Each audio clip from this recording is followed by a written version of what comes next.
Okay,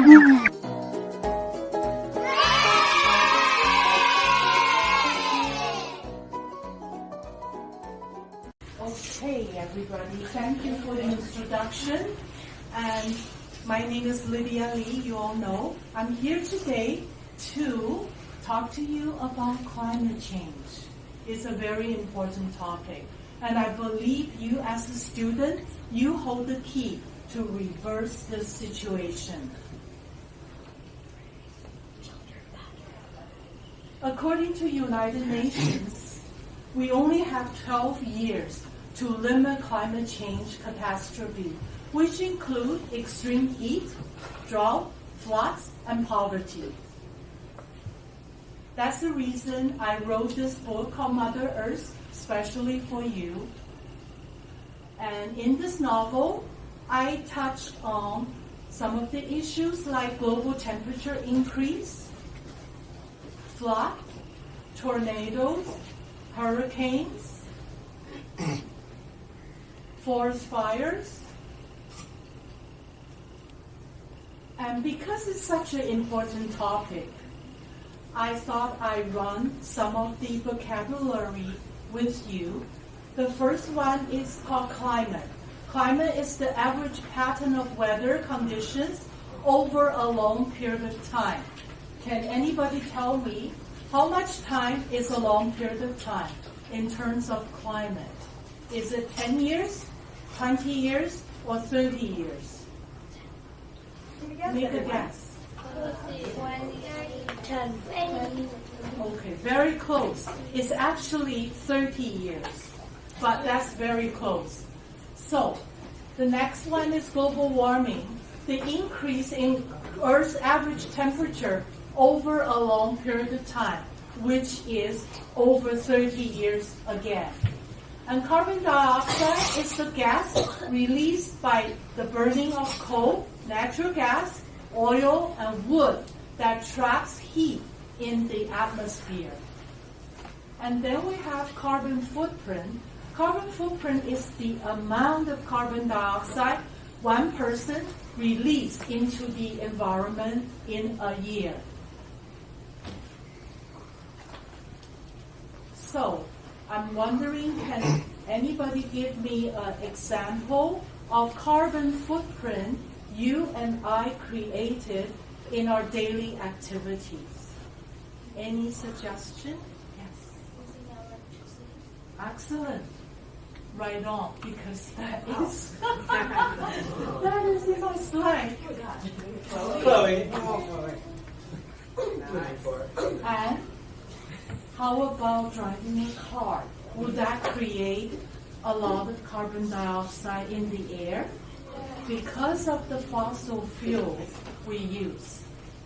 And then traveling by airplane is the same thing. And the last one is disposing waste. How we buy a lot of stuff and throw them away to create garbages everywhere. So what I feel the most important action anyone can make to combat climate change is, yes. Walking. Yes. Yeah, that would be a great way.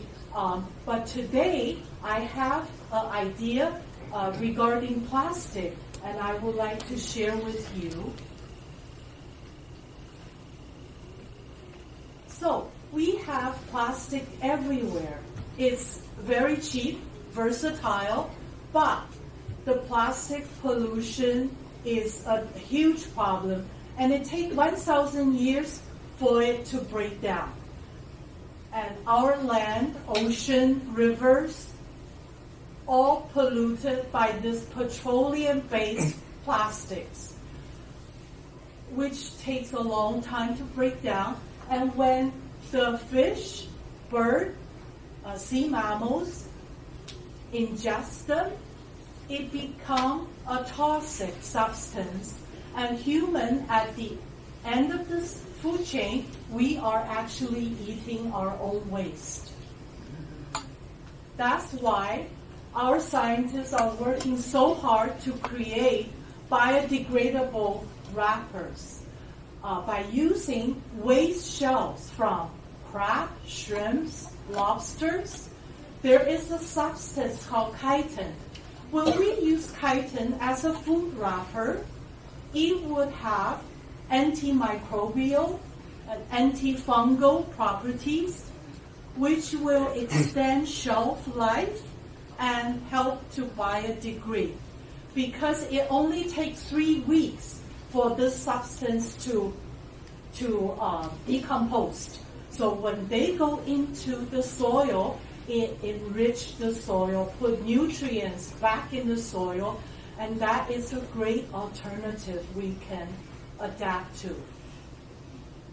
So here comes a math question I need everybody here to help me with. For one student who bring 1 bag of sandwich to school by 5 days, how many bags will there be? 5. Excellent. So for 5 bags by 40 weeks, that is the approximate weeks that you'll be coming to school. During a typical school year is 40 weeks. So 5 by 40 is? 80. Close. 120. Excellent. Yes. 200. So with 200 bags per person per year, by how many students are there in this school? 317. Around. 21.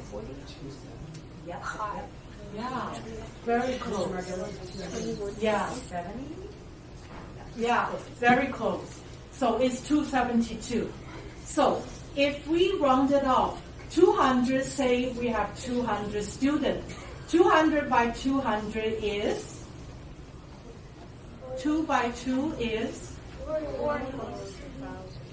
2 times 2 is? 4. So add 2 zeros, it will make approximately 400 bags.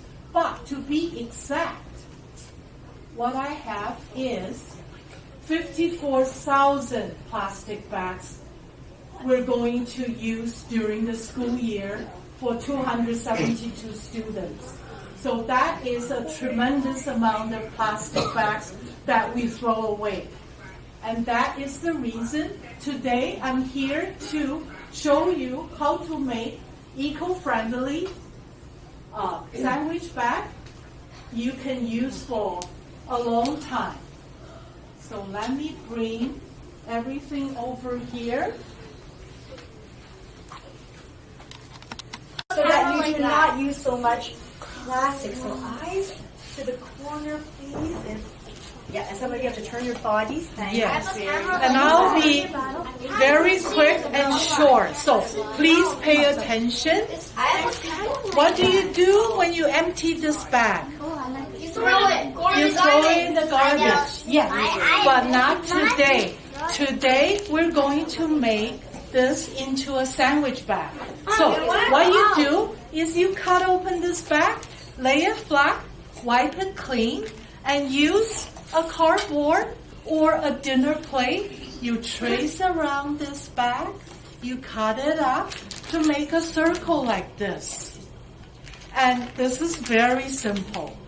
The next step, all you need to do is to create 2 buttons. A big one and a smaller one, and a piece of string to attach to it. You can get the string from the craft store. So everybody or somebody has cookie cutters at home, right? Using a paper board from the milk carton or juice carton, that because of the wax, you can trace your design onto this board, cut it up, and here it is. And to make a smaller button, you just trace around a toonie. That's all. And choose any corner. You place these 2 buttons back to back, punch 4 holes, run a string through it, and there you got it. A piece of perfect bag for your lunch, for sandwich, for your snack, everything like that. Yeah. How do you hold it? Yeah, Subway. it's a circle. Yeah, or you can make a square bag like that. It's slightly bigger. Okay, so today I've got a piece of sandwich, not a plastic one. We're gonna eat it. Yeah, and you're going to wrap around it and bring it to school and eat it. Yes, and tie a string around your button, like so, a couple of times, to hold it in place. So it will not sort of run away from you. So this will not move, it will stay inside. Okay? So you can use this bag many times, just wipe it clean, and you help the environment by not using too many bags. And How about using another, string? yeah, you use this string. This is slightly durable, so it's good for this kind of wrapper. Okay, and to make a more permanent beeswax bag, you just use a t-shirt that you do not use anymore, right? You wash it well, and you lay it flat, and use a baking tray. On top of it, you put aluminum foil on it, and you sprinkle with beeswax, food-grade beeswax. Sprinkle around it. Thank you, Ms. Payne. So just to quickly show you what I'm going to pass around, this is the beeswax that she's using for her craft. This is what the t-shirt might feel like before the beeswax is put on, and this is how it feels after the beeswax is put on. So let's pass it around real quickly. Oh, Obia, I'm going to get you to start on this side. It smells really good. Oh my gosh. Can we pass and look, but also listen at the same time, friends? I'm gonna buy myself some beeswax. Yes. Yes. Okay. So once you sprinkle the beeswax on top of it, you can put this in the oven with low heat for 1 or 2 minutes and air dry it like this for 1 or 2 minutes. Very quickly, it will harden, become a piece like you're holding, and then you're just going to attach a regular button and a piece of string to this bag. It is very good. It lasts forever. And if you should want to make it into a gift, you just wrap it with this tube.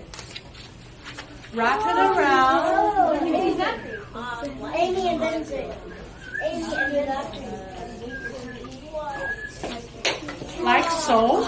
And this will be a perfect gift for anyone for Valentine's Day for Christmas or any occasions like your birthdays. So here is a sample as well from the beeswax, and this is from the regular potato chip bag. Okay, and thank you so much for listening to me and for your patience. Thank you. So good morning. My name is Miss Pang, and I am teacher librarian at Stride Avenue Elementary School in Burnaby, BC. And today, divisions 1 to 7 were given a special treat, and they were visited by Lydia Lee, who is an author of an excellent comic named Mother Earth.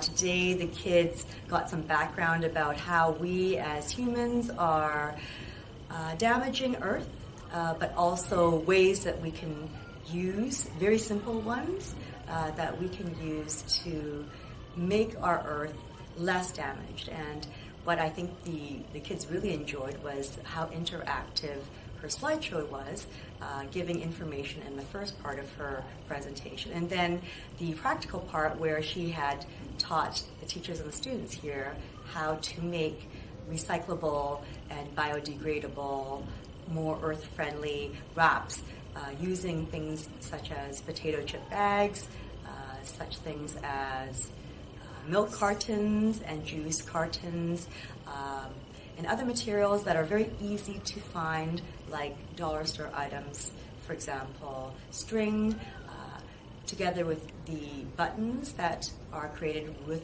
the wraps that are recyclable. She really made that part of her presentation exciting in showing step by step how to make these materials. Also, how she could use these materials to wrap something as simple as a sandwich. What she also showed us was the different types of materials that she used just to bind everything together, and I particularly liked the beeswax part of her parts of materials that she used. And when passing around those materials, like the old shirt that you could recycle, it really gave the kids a feel for how we can use everyday materials to improve our own quality of life and to reduce the wastage that is so prevalent in our society that we completely 100% contribute to. So we thank her so much for her visit, and